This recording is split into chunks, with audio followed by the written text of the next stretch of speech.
بسم اللہ الرحمن الرحیم۔ 5 اگست 2019 کو بھارت نے اپنی ہٹ دھرمی کو اور دیدہ دلیری کو مزید بڑھاتے ہوئے اور کشمیری عوام پہ جو طویل عرصے سے اس نے ظلم کیا ہوا ہے اس میں اضافہ کرتے ہوئے یہ کاری وار کیا تھا کہ بھارتی آئین میں موجود جو آرٹیکل 370 تھا اس کے تحت جو مقبوضہ کشمیر کے لوگوں کو اختیارات حاصل تھے وہ سلب کر لیے گئے اور مقبوضہ کشمیر کو بھارت کا حصہ اس نے عملاً بنا دیا۔ اور عملاً چونکہ کشمیری عوام جو طویل عرصے سے بھارتی جبر کا نشانہ بن رہے ہیں، انہوں نے کسی صورت بھی اس قدم کو قبول نہیں کرنا تھا اور نہیں کیا، تو اس خوف سے کہ احتجاج نہ ہو اس نے وہاں لاک ڈاؤن لگا دیا۔ لاک ڈاؤن کی یہ اصطلاح سب سے پہلے ہم نے 5 اگست 2019 کو سنی تھی، اور وہ جو لاک ڈاؤن تھا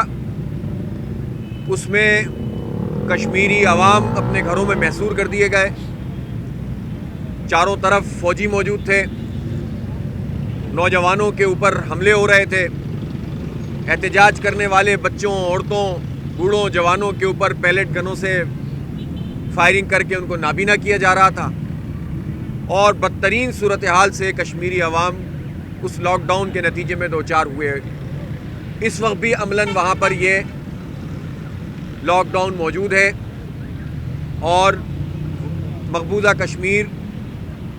جس میں تقریباً پہلے ہی 7.5 لاکھ بھارتی فوج موجود تھی، اس میں مزید اضافہ کر دیا گیا، اور اس وقت وہاں فوج اور پیراملٹری فورسز کی تعداد 10 لاکھ سے تجاوز کر گئی ہے۔ گویا ہر 7-8 کشمیریوں کے اوپر ایک فوجی بٹھا دیا گیا ہے، جس میں بچے بھی شامل ہیں۔ تو آپ اندازہ کر سکتے ہیں کہ وہاں کیا صورتحال ہوگی۔ 70-73 سال کی اس جدوجہد میں 1 لاکھ کشمیری شہید ہو چکے ہیں، ہماری ماؤں بہنوں کی عزتیں عصمتیں پامال ہوئی ہیں۔ کشمیریوں نے اپنی حریت کا اور آزادی کا یہ جذبہ ختم نہیں کیا، اور جب اسے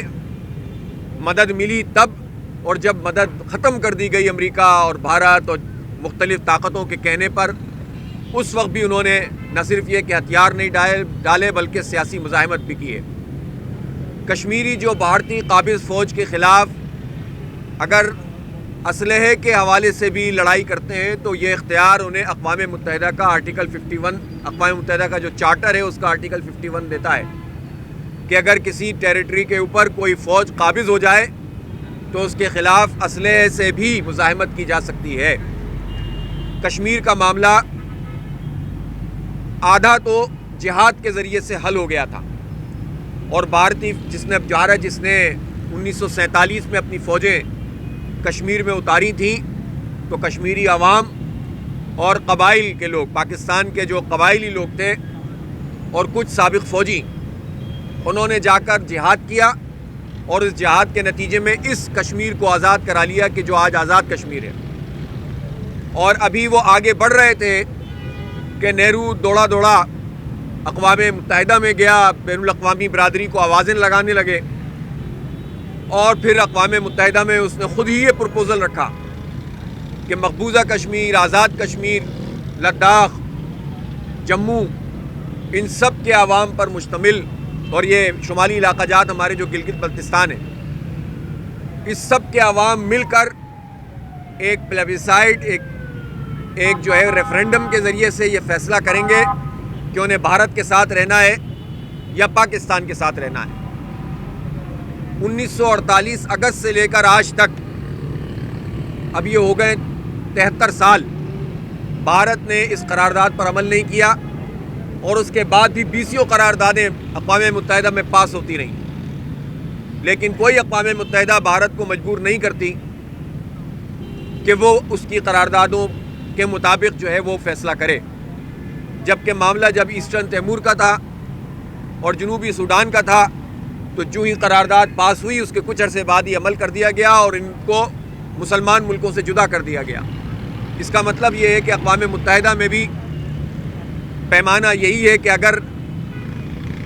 ظلم مسلمانوں کے خلاف ہے تو اس پہ خاموشی اختیار کی جائے گی اور صرف قراردادیں پاس ہوتی رہیں گی، اور اگر مفادات کچھ بڑی طاقتوں اور کچھ ان لوگوں کے ہیں کہ جو مسلمان نہیں ہیں تو اس کے لیے سب متحرک ہو جاتے ہیں۔ بہرحال یہ ایک طویل جد و جہد ہے جو کشمیری عوام کر رہے ہیں اور آج بھی جاری ہے، اور بھارت جب کہ یہ کہتا ہے کہ ہم نے لاک ڈاؤن لگا دیا ہے اور ہم نے امن قائم کر دیا ہے، تو اس وقت بھی مزاحمت ہو رہی ہے وہاں، اس وقت بھی احتجاج ہوتا ہے، اس وقت بھی لوگ جو ہیں وہ فوجیوں کا حصار توڑ کر باہر نکلتے ہیں، اور ہزاروں کی تعداد میں تو انہوں نے پوری لیڈرشپ کو جیلوں میں ڈالا ہوا ہے۔ اگر بھارت اپنے آپ کو اتنا ہی طاقتور سمجھتا ہے اور سمجھتا ہے کہ کشمیری عوام اس کے ساتھ ہیں، تو جماعت اسلامی کی مقبوضہ کشمیر کی لیڈرشپ کو آزاد کر دے۔ سید علی گیلانی جو اس پیرانہ سالی میں ہے کہ وہ بستر علالت پر ہیں طویل عرصے سے، ان کو بھی جو ہے ہاؤس اریسٹ رکھا ہوا ہے۔ پچھلے دنوں جو ہے کشمیر کے بہت ہی بڑے رہنما اپنا اشرف سرائی صاحب وہ جیل سے شہید ہو گئے۔ مظفر وانی جیسے کتنے نوجوانوں کو شہید کر دیا، تو جیلوں میں ڈال کر کسی طرح سے انہیں گرفتار کر کے لاک ڈاؤن کر کے محاصرہ کر کے اگر بھارت یہ سمجھتا ہے کہ کشمیریوں کو پابند کر سکتا ہے تو ظاہر ہے وہ نہیں ہو رہے، اور وہ آج بھی پاکستان کے ساتھ محبت کرتے ہیں اور پاکستان کے ساتھ رہنا چاہتے ہیں۔ ہمارے ساتھ ایک المیہ یہ ہے کہ بھارت نے جب یہ اقدام کیا 2 سال پہلے، تو اس وقت پاکستان کی حکومت نے اس کی مخالفت کی، 1 منٹ کی خاموشی اختیار کی گئی، کچھ احتجاج کیا گیا اور اقوام متحدہ میں تقاریر ہوئی، لیکن ان تقریروں اور پھر تقریروں کے بعد عملی طور پر صورتحال اس وقت یہ ہے کہ جو کام بھارت نے مقبوضہ کشمیر میں کیا ہے، بدقسمتی سے پاکستان کے حکمران بھارت کو سپورٹ کرنے کا ہی ذریعہ بن رہے ہیں، اور پاکستان کا حکمران طبقہ جب یہ بات کرتا ہے کہ گلگت بلتستان کو صوبہ بنا دیا جائے گا، اور آزاد کشمیر میں جا کر الیکشن مہم میں وزیر اعظم جب یہ اعلان کریں کہ ہم آزاد کشمیر میں ریفرنڈم کروائیں گے کہ وہ آزاد کشمیر کی حیثیت سے رہنا چاہتے ہیں یا پاکستان کے ساتھ آنا چاہتے ہیں، تو یہ در حقیقت پاکستان مخالف بیانیہ ہے، کشمیری عوام کی جد و جہد آزادی کے اوپر چھرا گھونپنا ہے، یہ بھارت کو تقویت دینا ہے، اور یہی وجہ ہے کہ پھر پاکستان کے عوام اور کشمیر کے عوام وجہ طور سے یہ سوال کرتے ہوئے نظر آتے ہیں کہ کیا کشمیر کا سودا کر دیا گیا ہے؟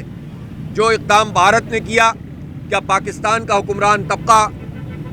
جو پاکستان پر کے تمام تر چیزوں کے اوپر حاوی ہے، کیا اس نے بھی بھارت کی لے میں لے ملا لی ہے؟ لہٰذا ہم اس موقع پر یہ ضروری سمجھتے ہیں کہ جماعت اسلامی پاکستان کا یہ بہت واضح اور دو ٹوک موقف ہے کہ کشمیریوں کی جد و جہد آزادی کو سپورٹ کیا جائے، کشمیریوں کی آزادی کی جد و جہد میں جب تک پاکستان کی فوج آگے نہیں بڑھے گی اور بین الاقوامی طور پر اس مسئلے کو مسئلہ نہیں بنائے گی اور اس لائن آف کنٹرول کو کہ جس میں باڑ لگا دی گئی ہے اس کو عبور نہیں کرے گی، تب تک یہ مسئلہ اسی طرح سے پڑا رہے گا بلکہ بدترین ہوتا چلا جائے گا۔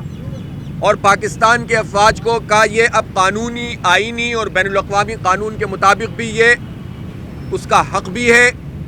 اور بحیثیت مسلمان ہم پر فرض بھی ہے کہ ہم مقبوضہ کشمیر کے بچوں، عورتوں اور بوڑھوں کے لیے جہاد کریں۔ ہم نے آدھا کشمیر بھی جہاد سے آزاد کیا ہے، کسی نے پلیٹ میں رکھ کے نہیں دیا، بقیہ کشمیر بھی صرف جہاد اور مزاحمت اور جنگ کے ذریعے سے ہی آزاد ہوگا۔ یہ 73 سال کا سبق ہے۔ بھارت کبھی بھی مذاکرات کے ذریعے سے مسئلہ حل نہیں کرے گا، بلکہ پاکستان میں وہ لابی ہر شعبے کے اندر پیدا کرتا رہے گا کہ جو بھارت کو سپورٹ کرنے والی ہو۔ اس لیے ہم یہ سمجھتے ہیں کہ جب تک ایگریشن نہیں ہوگا اس مسئلے پر سنجیدہ مذاکرات بھی نہیں ہو سکتے اور یہ مسئلہ حل نہیں ہو سکتا۔ اور یہ ایگریشن کا مطلب ہم نہیں چاہتے کہ بم پھوڑ دیا جائے، ہم بھی نہیں چاہتے کہ 1 ارب کی آبادی اور 22 کروڑ کی آبادی جنگ میں مبتلا ہو جائے، لیکن جب ہماری عزت، ہماری غیرت، ہماری شہرت کے اوپر بھارت کا ناپاک قدم موجود ہے تو اس کے علاوہ کوئی دوسری چوائس نہیں ہے کہ ہم مزاحمت کو تقویت پہنچائیں، اس کو سپورٹ کریں اور ہمارا حکمران طبقہ یہ کہتا ہے کہ اگر ہم کشمیریوں کی آزادی کی بات کریں گے تو FATF کا مسئلہ پیدا ہو جائے گا، امریکہ ناراض ہو جائے گا. یہ FATF ہو، یہ سیٹو سینٹو ہو، یہ جو ہے وہ قراردادیں ہوں، یا امریکی دباؤ ہوئے، یا IMF کی فنڈنگ، یہ وہ سارا گورکھ دھندا ہے جس کے نتیجے میں آج ہم غلام ابن غلام بنے ہوئے ہیں. جب تک غلامی کی ان زنجیروں کو توڑا نہیں جاتا، جب تک بگ نو نہیں کہا جائے گا، اس وقت تک نہ ہم آزاد ہو سکتے ہیں، نہ خود مختار، نہ ہم جو ہے وہ اپنے بھائیوں اور بہنوں کی مدد کر سکتے ہیں جو مقبوضہ کشمیر میں موجود ہیں. دوسری بات یہ ہے کہ ڈپلومیٹک محاذ پر جو کام حکومت کے کرنے کا تھا وہ کام اس نے نہیں کیا ہے. پچھلی حکومتوں کا مذاق اڑانے سے مسئلہ حل نہیں ہوگا. ہم پوچھنا چاہتے ہیں کہ پاکستان کی کشمیر پالیسی اس وقت کیا ہے؟ جب ہم یہ کہتے ہیں کہ بھارت کا اقدام غلط ہے تو پھر آزاد کشمیر کو صوبہ بنانے کی طرف پیش رفت کیسے صحیح ہو سکتی ہے؟ یہ بھی غداری ہے، اور جو بھی اس کا مرتکب ہوگا چاہے کتنا ہی طاقتور ہو وہ قوم کا غدار ہی قرار دیا جائے گا. اسی طرح سے گلگت بلتستان کو بھی پاکستان کا صوبہ بنانے کی باتیں کرنے والے اور عملاً اس کی طرف پیش رفت کرنے والے، وہ ظاہر ہے کہ یہ عمل بھی پورا کا پورا بھارت کے اسٹانس کو تقویت دینے کے مترادف ہے. اس لیے ہم یہ سمجھتے ہیں کہ تمام خطے کے لوگوں کو کی حق خود ارادیت دینا چاہیے اور وہ فیصلہ کریں کہ انہیں کہاں رہنا ہے. اپنی مزاحمت سے، اپنی جہاد سے، اپنی سیاسی جد و جہد سے تو مقبوضہ کشمیر کے لوگ صبح و شام یہ اعلان کرتے ہیں، اور جب ان کے جنازے ہوتے ہیں اور وہ پاکستان کے پرچم میں جب اس کو لپٹاتے ہیں تو وہ اس کا اعلان کر رہے ہوتے ہیں کہ ہم پاکستان کے ساتھ رہنا چاہتے ہیں. لیکن پاکستان کی فوج سے بھی اور پاکستان کی حکومت سے بھی اور پاکستان کی قوم سے بھی، پاکستان کے میڈیا سے بھی، ہیومن رائٹس کی آرگنائزیشن سے بھی بجا طور سے یہ توقع رکھتے ہیں کہ وہ ان کو سپورٹ فراہم کریں اور وہ بھارت کے تسلط سے آزاد ہوں. گزشتہ سال جب لاک ڈاؤن کا مقبوضہ کشمیر میں 1 سال مکمل ہوا تو جماعت اسلامی نے پورے ملک میں یوم سیاہ کے طور پر اور کشمیریوں سے اظہار یکجہتی کے طور پر اس کو منایا تھا، جیسا کہ آج بھی منا رہے ہیں. اسی مقام پر جب ہماری ریلی نکل رہی تھی تو اس پر کچھ بزدلوں نے بھارتی ایجنٹوں کا کردار ادا کرتے ہوئے بزدلانہ کارروائی کی تھی اور اس ریلی کے اوپر بم سے حملہ کیا تھا، جس پہ ہمارے ایک بہت ہی جواں سال رفیق تنولی جام شہادت انہوں نے نوش کیا. آج ان کے بھتیجے ہیں، اب میرے ساتھ موجود ہیں، اور ان کے بھتیجے اسی چوک کے اوپر جہاں پر یہ حملہ ہوا تھا اگر آج یہ موجود ہیں تو اس کا مطلب یہ ہے کہ جس طرح مقبوضہ کشمیر میں شہادتیں جو لوگوں کو قتل کر کے اور پیلٹ گنوں سے فائرنگ کر کے ان کے جذبوں کو سرد نہیں کیا جا سکتا، پاکستان میں بھی کشمیریوں کی حمایت کو ختم نہیں کیا جا سکتا. ہم جان تو دے سکتے ہیں لیکن کشمیریوں کی آزادی پر سودا نہیں کر سکتے. میرے ساتھ بہت سارے ساتھی یہ موجود ہیں، تقریباً 50 کے قریب وہ تعداد تھی کہ جو اس میں زخمی ہو گئے تھے، اور بعض تو بہت سیریس انجریز تھیں. اللہ تعالیٰ نے بس زندگی دی ہے لوگوں کو، لیکن یہ سارے کے سارے آج یہاں پر موجود ہیں. اسی چوک پر اسی طرح دندناتے ہوئے بم پھینکا گیا تھا، اور آج آپ دیکھ رہے ہیں کہ آج بھی سیکیورٹی کا کوئی انتظام نہیں ہے، پراپر انتظام کے جو انتظامیہ کی ذمہ داری ہے. میں انتظامیہ سے سوال کرنا چاہتا ہوں کہ کشمیر کے لیے نکلنے والی ریلی پر حملہ ہوا، ایک ساتھی شہید اور 50 کے قریب زخمی ہوئے، وہ قاتل کہاں ہیں؟ ہم سے کچھ قانون نافذ کرنے والے اداروں نے رابطہ کیا اور کہا کہ ہم نے قاتلوں کو پکڑ لیا ہے، اور ہم اعلان اس لیے نہیں کر رہے کہ وہ پوری ایک چین ہے. ہم نے کہا کہ ٹھیک ہے، پاکستان کی فوج اور پاکستان کے اداروں نے اگر یہ کارروائی کی ہے تو کوئی حکمت ہوگی، لیکن آج سال مکمل ہو گیا ہے، وہ حملہ کرنے والے اور ان کا نیٹ ورک قوم کے سامنے کیوں نہیں لایا جا رہا؟ کون ہے اس کا ذمہ دار؟ حکومت کیا کر رہی ہے؟ IG پولیس کیا کر رہے ہیں؟ DG رینجرز کیا کر رہے ہیں؟ نہیں بھائی، ہم نے اپنے سینے میں گولیاں کھائی تھی، ہم پھر کھائیں گے. یہ بھی زخمی ہوئے تھے رضا کے لیے، دین اسلام کے لیے. اور تو جب یہ ان کا جذبہ تو آپ سرد نہیں کر سکتے، لیکن حکومت کی بھی تو کوئی ذمہ داری ہے. یہاں پر کوئی جو ہے وہ ادارے موجود ہیں تو یہ ان کی ذمہ داری ہے کہ وہ نیٹ ورک جہاں کہیں کا بھی ہے، ملک دشمن ہے، پاکستان توڑنے والا ہے، انڈین ایجنٹوں پر مشتمل ہے، قوم کے سامنے لے کر آئیں. اور کیسے ممکن ہوا کہ دن دہاڑے اس طرح کھلی شاہراہ کے اوپر کوئی بم پھینک دے اور بھاگ جائے، چلا جائے؟ ان ساری کالی بھیڑوں کو بھی منظر عام پر آنا چاہیے جو بھارتی ایجنٹوں کا کردار ادا کرتے ہیں۔ ہم اس موقع پر یہ بھی کہنا چاہتے ہیں کہ بھارت کو پاکستان میں گھسنے کا موقع پاکستان کی اس خارجہ پالیسی نے دیا جو 9/11 کے بعد مارد وجود میں آئی، جس میں ہم نے اپنے دوست افغانستان کی حکومت جس پر امریکہ نے حملہ کیا نیٹو ممالک کے ساتھ، تو ہم نے بےغیرتی کا مظاہرہ کرتے ہوئے امریکہ کا ساتھ دیا۔ ہم افغانستان کے مجاہدوں کو، جہاد کرنے والوں کو، مزاحمت کرنے والوں کو، افغانستان کے افغان طالبان کو سلام پیش کرتے ہیں جنہوں نے امریکہ سمیت 40 ملکوں کی فوج کو شکست سے دوچار کیا ہے، ناک رگڑنے پر مجبور کیا ہے۔ لیکن بدقسمتی سے پاکستان کیا دنیا بھر میں یہ تاثر ختم کرنے کی کوشش کی جا رہی ہے کہ امریکہ ہار گیا ہے، کیونکہ جو امریکہ کے پٹھو ہیں، جو امریکہ کے ذہنی غلام ہیں، جو مغرب کے پروردہ حکمران طبقہ ہے، وہ سوچ بھی نہیں سکتا کہ امریکہ ہار سکتا ہے۔ وہی کر کے دکھا سکتا ہے جو ایمان رکھتا ہے اور جو ایمان ٹیکنالوجی کو شکست دیتا ہے، جیسا وہاں مجاہدین نے کیا۔ لیکن پاکستان کی پالیسی کے نتیجے میں پورے افغانستان میں وہ طبقہ جو پاکستان دشمن طبقہ تھا اس کو کھیلنے کا موقع ملا۔ بھارتی جتنے بھی ان کے کونسل خانے تھے وہ راہ کے اڈے بن گئے، CIA سینٹر بن گئے، بلیک واٹر پاکستان میں گھس گیا، اور پھر اسی طرح کی کارروائیاں ہوتی رہیں کہ پاکستان دہشت گردی کی ایک آماجگاہ بن گیا۔ اس لیے ہم یہ سمجھتے ہیں کہ آج چاہے افغانستان کا معاملہ ہو، کشمیر میرٹ پہ ہونا چاہیے۔ اب اسلام اور پاکستان کی سالمیت یہ دو جدا جدا چیزیں نہیں ہیں، اس پر مبنی ہماری پالیسی ہونی چاہیے،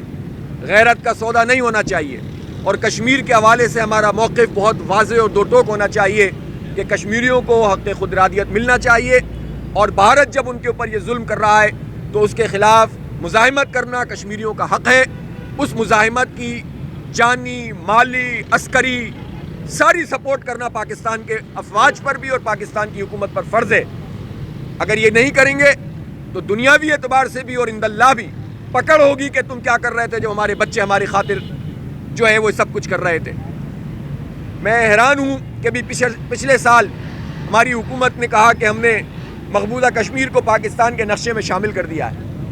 جب آپ نے پاکستان کے نقشے میں اس کو شامل کر دیا ہے